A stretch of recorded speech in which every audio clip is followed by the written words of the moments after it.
Buen día para todos. Muchísimas gracias por estar presentes acá en esta charla online. Eh, la idea de estas charlas es explicarles y mostrarles un poco cómo se integra una herramienta de inteligencia artificial dentro de la rutina clínica y darles un poco nuestra experiencia sobre el caso con algunos estudios de casos. Bueno, ¿de qué vamos a hablar hoy? Principalmente vamos a empezar a hablar de cómo se empieza, cómo se inicia ese cambio dentro de una institución. Después vamos a ver la roadmap de integración.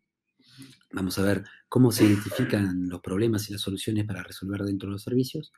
Y luego todas las etapas de integración pura y dura con validación de la tecnología, cuadrar el proyecto, evaluar el proyecto, etcétera, etcétera.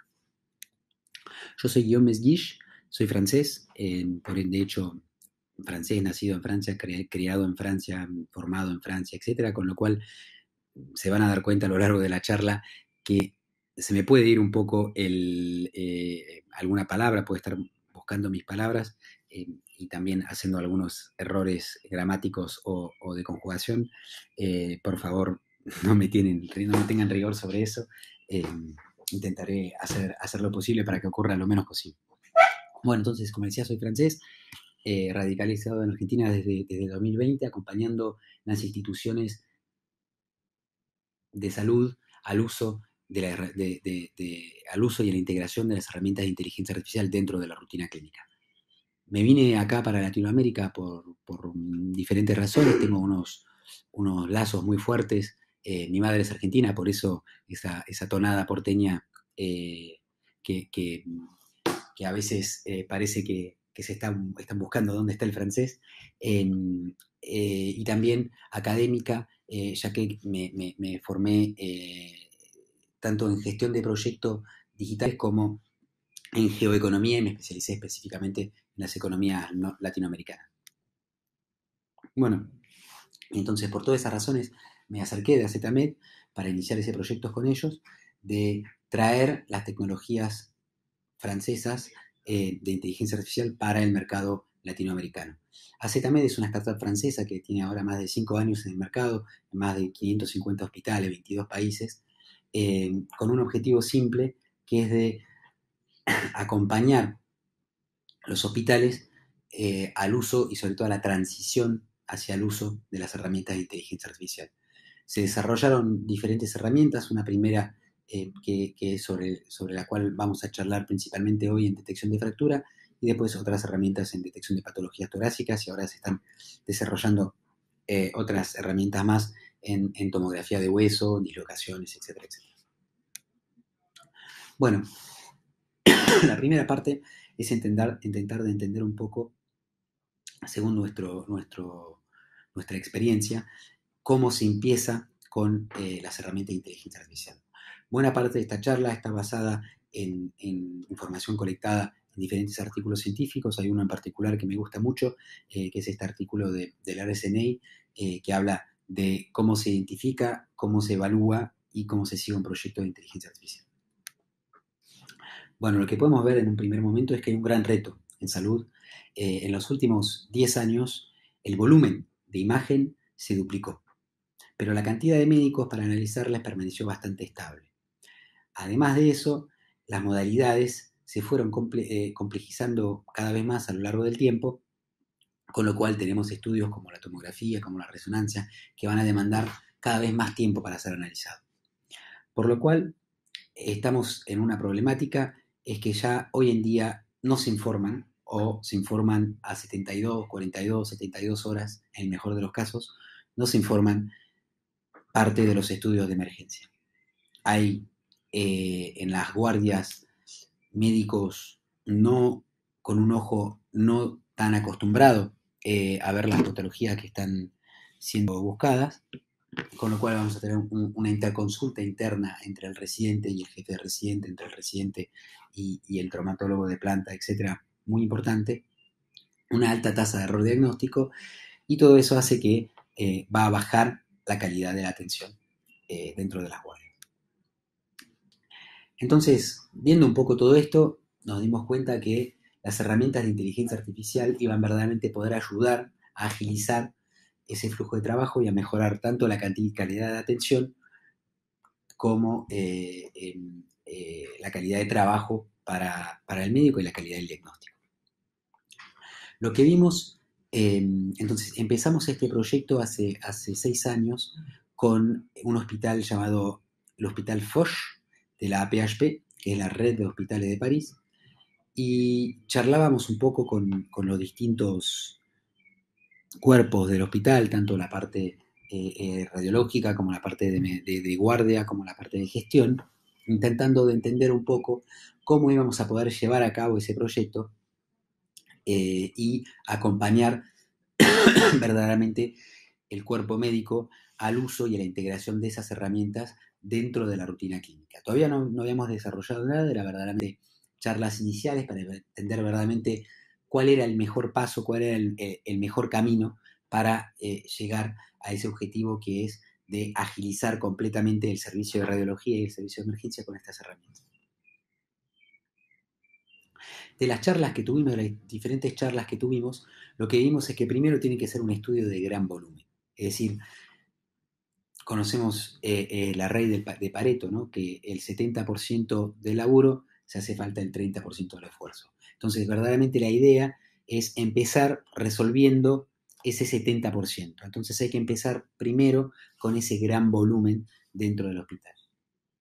Después, para iniciar como primera modalidad, como primer proyecto, tiene que estar enfocado en algo muy simple, que sea binario, que no haya tanto espacio para interpretación, para no generar más dudas dentro de la cabeza del médico y que no sea una barrera el esfuerzo adicional que tenga que hacer para acostumbrarse al uso de esas herramientas. Después tiene que ser un estudio que sea poco vinculante, ¿sí? Porque es mucho más fácil dejar espacio a ese tipo de herramientas en una modalidad que sea poco vinculante, donde no pongo mi matrícula en juego y donde ya haya una tasa de error importante dentro del hospital que vamos a ayudar a mejorar, ¿no? Y también, por último, que sea un estudio con una alta tasa de normalidad. Bueno, viendo un poco todos esos requisitos, nos dimos cuenta que la mejor herramienta para empezar, para iniciar y generar ese cambio dentro del cuerpo médico, era una herramienta de detección de fractura. Por eso iniciamos por ahí y desarrollamos RayVolve, ¿sí? RayVolve fue la primera herramienta en detección de fractura en obtener la certificación europea, fue uno de los primeros en obtener la certificación norteamericana de FDA, los únicos en tener la ANVISA, etcétera, etcétera. Y hoy en día somos líderes mundial en detección de fractura en placas de rayos X. La idea verdaderamente, como le decía, es de embarcar el volumen del hospital poco a poco, modalidad por modalidad, empezando de lo más simple hacia lo más complicado, de lo menos vinculante hacia lo más vinculante, de la mayor tasa de normalidad a la menor tasa de normalidad. Entonces, por eso empezamos siempre con traumatología. La idea es de empezar por ahí, manejar el proyecto, procesos muy simples de mapear, muy simples de identificar las zonas de fricción dentro de los procesos, etcétera, etcétera. Con lo cual, siempre iniciamos con traumatología. De ahí vamos para tórax, VIRAD, para todo lo que es mamografía, tomografía, etcétera, etcétera, ¿sí? La idea es que en los primeros 3 años, 2 años, 3 años, se vaya embarcando el 70% del volumen del hospital. Dense de cuenta, imagínense que ahora estamos en el 2000 y que esto es Internet, ¿sí? El Internet verdaderamente explotó en el 2005. El que se embarcó verdaderamente y que hizo que se embarcó dentro de esa nueva tecnología y que empezó a adaptar su negocio al uso de esa tecnología en el 2000, llegó en el 2005 no con 5, pero con 10 años de adelanto, ¿sí? Porque ya tenía adaptado los procesos, ya tenía entendido cómo funcionaba, ya estaban adaptando su forma de trabajar antes mismo que eso sea necesario, etcétera, etcétera. Entonces, la idea verdaderamente es de ir de manera incremental, no de colocar todas las herramientas a la vez, no de ir rápido, es verdaderamente ir paso a paso, siguiendo etapas bien específicas, con proyectos bien organizados, para embarcar cuanto más posible al cuerpo médico e ir embarcándolo lo antes posible sobre la modalidad más simple. Por eso lo repito, traumatología, tomografía, y después vamos sumando las modalidades. Bueno, ahora les expliqué un poco cómo se iniciaba un poco todo ese proyecto. Veamos un poco cómo se sigue, ¿no? Un proyecto que eso verdaderamente me parece que es la piedra angular de logro, de logro de un proyecto de ese tipo. Veamos la roadmap, ¿no? Como pueden ver, y como todo en la vida, ¿no? Todo es una ruta sinuosa con diferentes etapas en el camino, ¿no?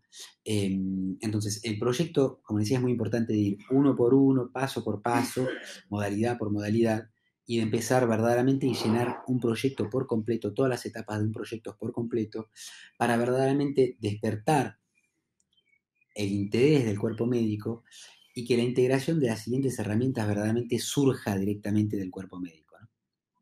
Entonces, primero hay que identificar las problemáticas dentro de los servicios.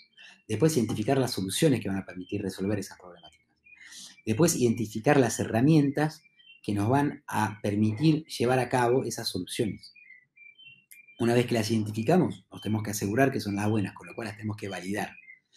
Y después de eso, solamente después de eso, es muy importante no intentar, en francés se dice poner los caballos antes de la carretilla, no tendría esa expresión en castellano, pero verdaderamente la idea es de no adelantarse, ¿sí? Porque si no, ahí llega el momento que la herramienta no es la que va y tenemos la frustración de haber trabajado por nada. Con lo cual, verdaderamente es muy importante validar la tecnología y después ir adaptando las herramientas del hospital y las rutinas. Bueno, tomemos ahora un ejemplo de identificación de problema. La modalidad rayo X es una modalidad deficitaria. Esto es un hecho en todos los hospitales, casi del mundo diría, están poniendo como excepción Estados Unidos, donde en Estados Unidos deficitario es una palabra que no existe, ¿no? Pero en todos los países, excepto donde la medicina es puramente privada, como lo podrá ser efectivamente en Estados Unidos o en México, por ejemplo, es una modalidad deficitaria, ¿no? Con lo cual, las placas no van informadas, single screening, y eso lleva a una tasa de error de diagnóstico bastante importante, en promedio superior al 3%, y entonces acá vamos a tener un alto nivel de demanda y después intervenciones tardías que van a ser mucho más costosas que una intervención inicial, ¿no? Segundo problema que hace que la modalidad sea más deficitaria es que el diagnóstico generalmente está hecho por un ojo no entrenado, poco entrenado, eh, y eso va a generar una alta tasa de interconsulta y también una tasa de error de diagnóstico importante, superior al 3%, que es el promedio. Ahí tenemos un costo de interconsulta, demandas, intervenciones tardías, ¿no? Entonces, para resolver ese problema hay diferentes soluciones, ¿no?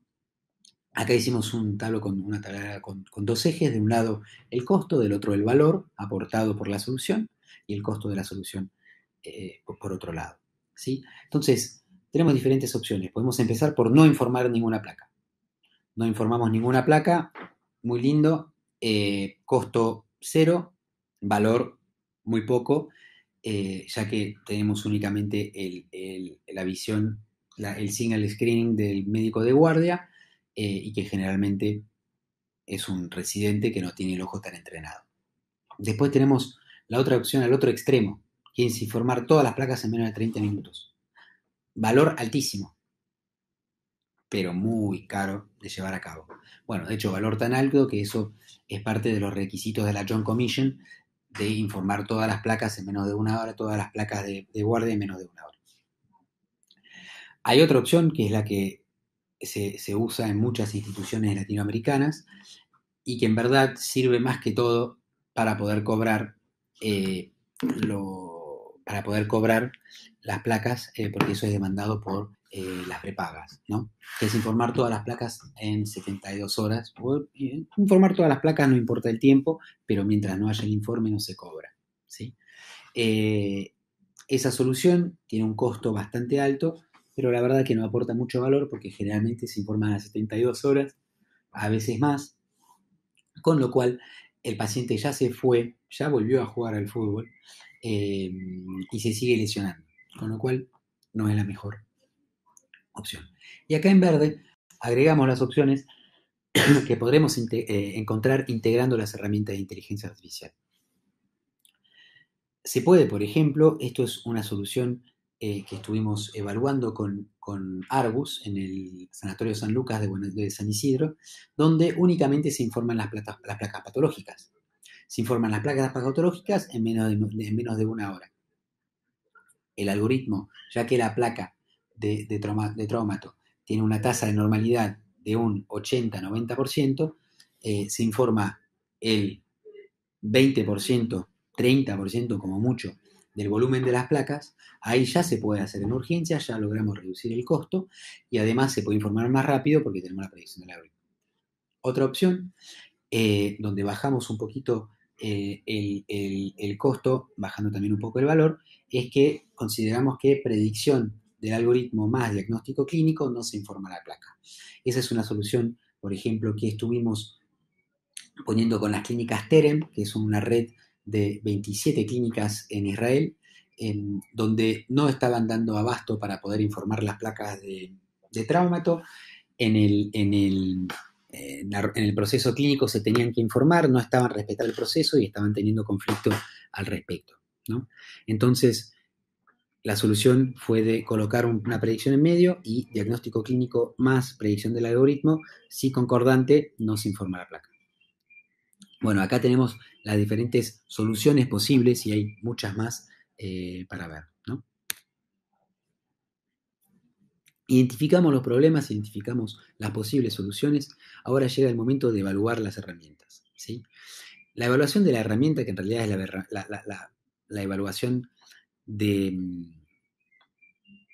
la tecnología en general y de la empresa con la que vamos a laburar, yo la veo en tres ejes, ¿no?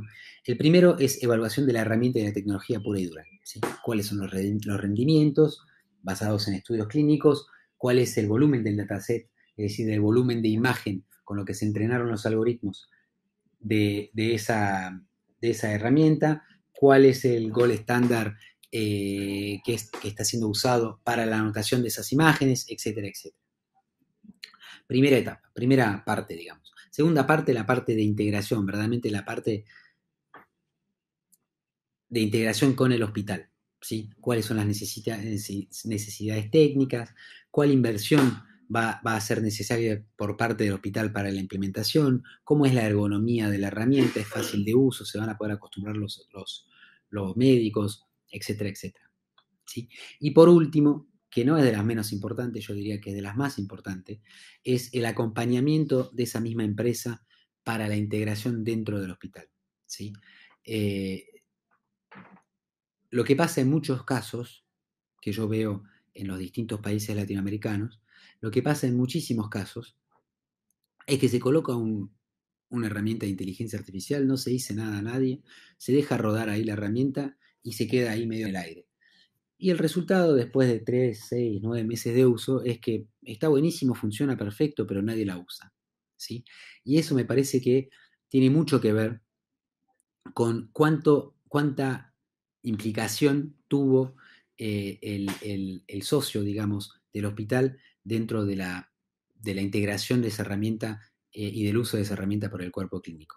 Entonces tienen que ver cuál es la presencia de la empresa. ¿Está presente localmente la empresa? ¿Me va a poder acompañar a cada etapa del proyecto?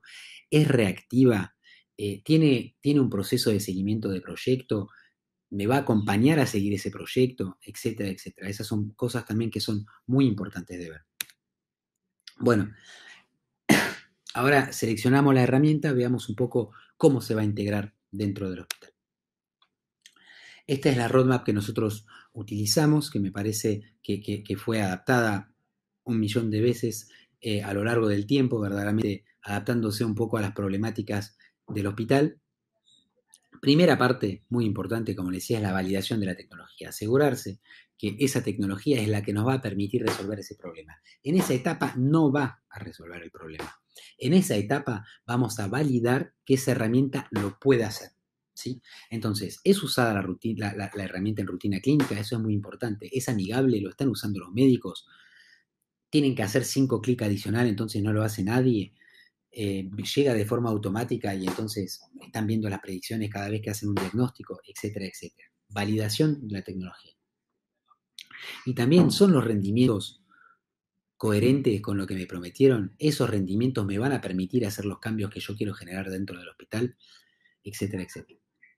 Después llegamos a una parte que es muy, muy importante y que generalmente esta parte es un poco la parte olvidada de los proyectos de integración de herramientas de inteligencia artificial y lo que hace que no funcionan o que no se logra hacer la integración como uno quiere.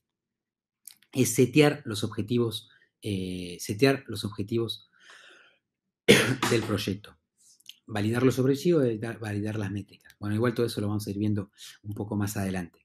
Después pasar a la parte de integración avanzada y finalmente optimizar el flujo de trabajo dentro del hospital, adaptando rutina clínica y monitoreando las médicas, asegurándonos que efectivamente esa tecnología nos permitió resolver los problemas que nos habíamos planteado inicialmente.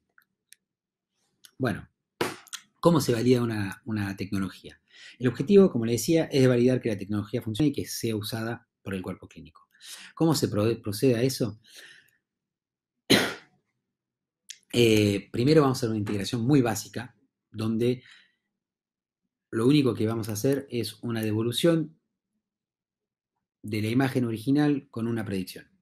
Seteamos un pool de usuario, hacemos llamadas recurrentes con ese pool de usuario y vamos tomando los feedbacks para asegurarnos, primero, que usan la herramienta y segundo, que confían y que les parece que los rendimientos son coherentes con los que le prometieron y que eso les va a permitir trabajar y dejar la herramienta, digamos, darle un poco de confianza a la herramienta.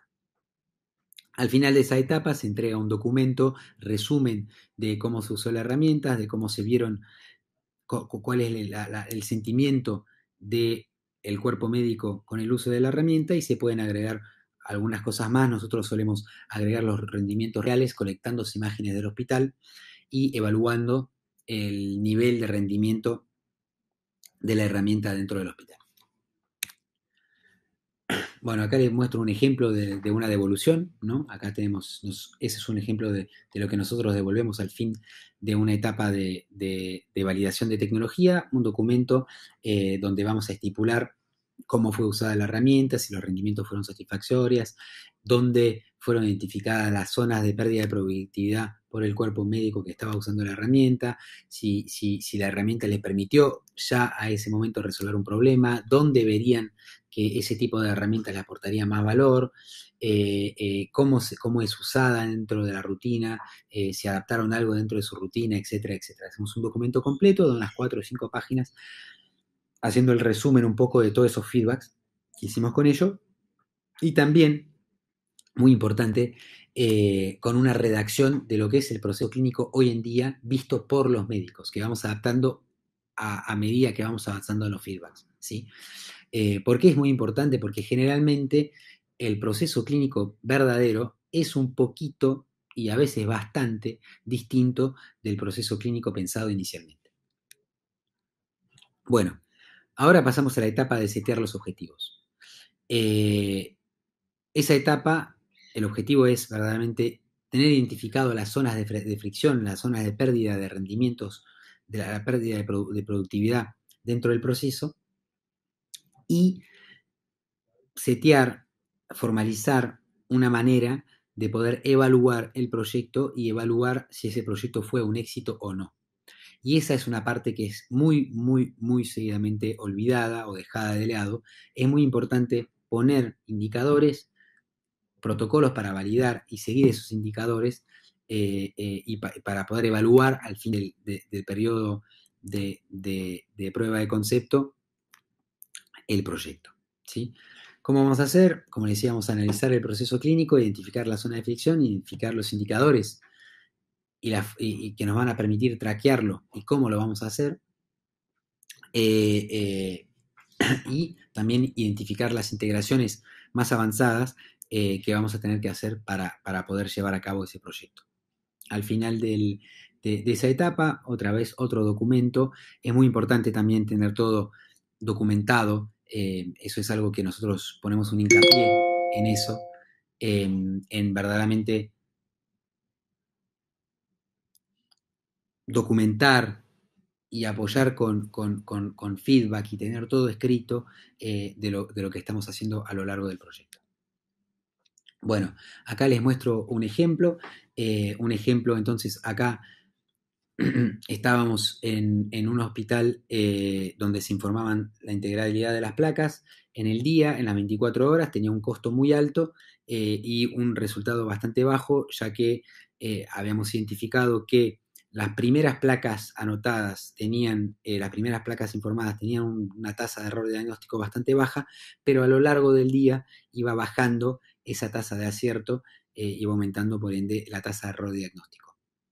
Con lo cual, verdaderamente la idea era de reducir el costo del informe y enfocar el radiólogo en informar placas patológicas, ¿no? Entonces, se toma la imagen, ¿no? En menos de un minuto llega la predicción, en esa predicción se prioriza en el RIS y se genera un preinforme negativo en el RIS, ¿sí? En 30 minutos se le demanda al radiólogo, entonces como llega priorizado en el RIS, se le manda al radiólogo de informar la placa en menos de 30 minutos y las placas que fueron negativadas no se van a informar. El objetivo entonces, eso es la propuesta de adaptación de proceso clínico, ¿sí? Y el objetivo es de lograr reducir de un 60% el tiempo médico para hacer el informe, manteniendo la tasa de error de diagnóstico. Manteniendo y en el mejor de los casos reduciendo, ¿no? ¿Cómo se va a evaluar eso? Se van a agarrar 100 estudios antes y después de la integración de la herramienta y de esta integración hecha. Y se va a calcular para saber si la tasa de error se mantuvo estable, aumentó o disminuyó.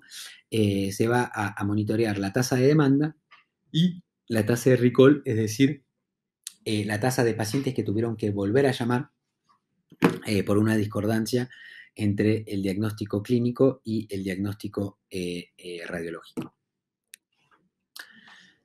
Bueno, ahora pasamos a la parte de integración avanzada. Esa es una parte bastante larga en términos de tiempo, pero que no demanda tanta cosa de la parte del hospital, que es verdaderamente integrar las predicciones y que la información sea compartida, la información salida de las predicciones sea compartida para las diferentes herramientas. Ahí es un trabajo en colaboración con los editores de soft. A nosotros nos gusta estar muy presente en esa etapa y poder apoyar a todo momento con esa integración, ya que generalmente los hospitales no cuentan con los recursos para poder llevar a cabo ese proyecto y sobre todo que hay muchas modificaciones que se tienen que hacer tanto del lado del emisor de la predicción como que del lado del receptor de la predicción y que el hospital ahí no tiene mucho que ver, con lo cual nosotros solemos encargarnos bastante de esa parte y la idea es de contactarse con los editores, identificar con qué protocolo van a charlar las diferentes herramientas y seguir la integración a lo largo del tiempo. Bueno, y el entregable es muy simple, que funcione. Después pasamos a la última etapa, que no es de las menos importantes, que es la optimización del flujo de trabajo, ¿sí? Ahí el objetivo es lograr adaptar las rutinas clínicas, seguir y evaluar los resultados de esa adaptación y sobre todo que esa adaptación sea real dentro del hospital, es decir, que efectivamente sea efectiva, que efectivamente el cuerpo médico siga esa adaptación de rutinas clínicas. ¿Cómo vamos a hacer? Bueno, de la misma forma, capacitando mucho, capacitando sobre el uso de las herramientas de inteligencia artificial, capacitando sobre qué es la inteligencia artificial, cómo la pueden utilizar, etcétera, etcétera. Y luego hacer tomas de feedback recurrente a lo largo de la adaptación de esa rutina clínica, ejecutar los protocolos de seguimiento de los indicadores que nos va a permitir evaluar si funciona o no esa adaptación de rutina clínica. Eso nos va a servir para dos cosas. Primero, para evaluarlo para nosotros mismos y también para prove makes evidence, para demostrarle al cuerpo médico cómo esa adaptación le permite a otro, mostrarle al cuerpo médico un poco más resistente a ese cambio, cómo esto funciona para otros médicos dentro de su misma institución, ¿no? y después hacer el seguimiento y la evaluación de los indicadores. Bueno, ¿cómo sabemos que llevamos a cabo esa etapa? El cuerpo clínico, la rutina clínica está adaptada, el proceso clínico está seguido y tenemos una tasa de aceptación superior al 60-70% de médicos que aceptaron cambiar su rutina clínica con el uso de la herramienta.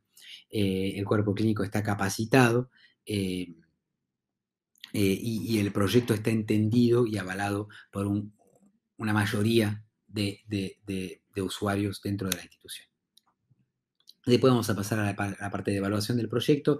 La idea es de validar que los objetivos inicialmente puestos fueron logrados, ¿no?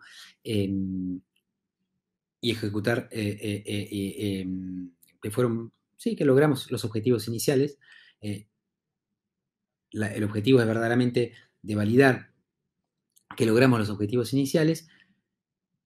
¿Cómo hacemos eso? Ejecutando los protocolos de tracking de esas métricas y después llegamos a un documento donde vamos a resumir todo eso, mostrando qué es lo que se logró, cómo se logró, etcétera, etcétera.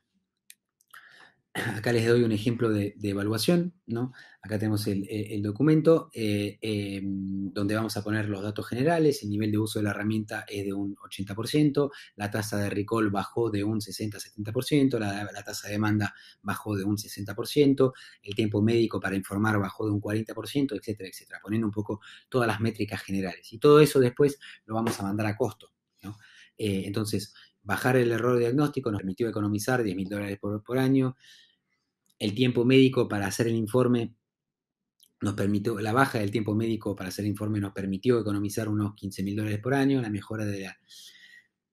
mejora, digamos, institucional, la mejora de la imagen de la institución nos permitió generar $7.000 por año, etcétera, etcétera. Entonces la idea es verdaderamente ver cuál es el return on investment hecho por el uso de la herramienta y ahí verdaderamente es cómo se va a poder evaluar.